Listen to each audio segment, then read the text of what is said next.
Hi, I'm Rhea Patterson. I grew up in Virginia, in a small town outside of Richmond. I was 8, I think.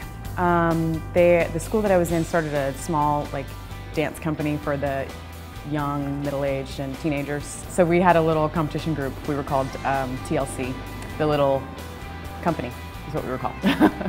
And we did, the first number we did was No Bad News with yellow polka dot costumes, and it was way over the top and awesome. I think I kind of did it for fun. It was just, felt good, I had a good time, I loved my friends.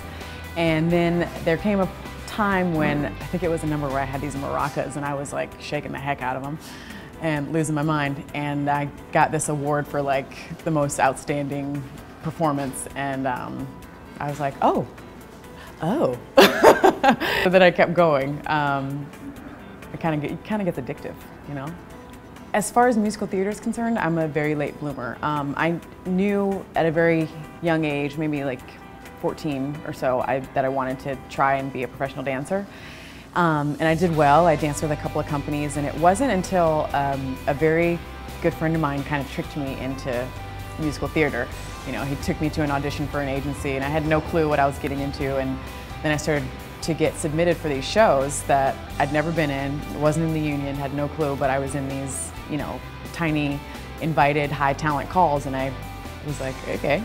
And I think sometimes when you don't know how big of an opportunity you have, you don't really have room to screw it up. You're just kind of enjoying the moment. And yeah, so I did my first Broadway show when I was 27. It's the weirdest thing when you step on a stage and you go, oh, I'm here. I made it.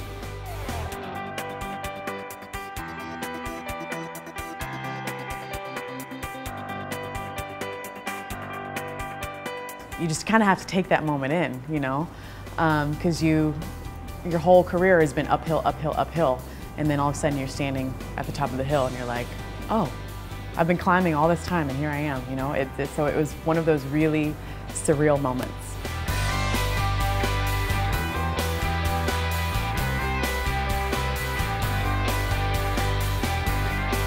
Dance is the essence of my being. I mean, even when I get tired and feel like my body can't sustain this kind of work anymore, I can't imagine doing something that's not even related to dance. You know, you're given a gift and you kind of have to figure out once you're there to sort of, if you need to transform it later on in life, but it's still the essence of who you are. So it is a big part of who I am.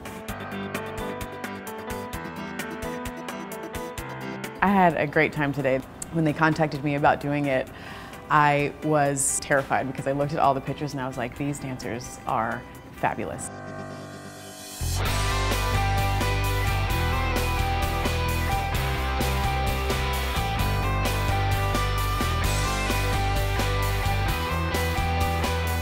And you wonder for just half a second, can I pull this off? So you kind of just have to, I had to get up this morning and bring my A game, and everyone here has been so supportive and such great energy. It was just kind of easy once I got in the space and in these fabulous get-ups. So it's been a lot of fun, a lot of fun.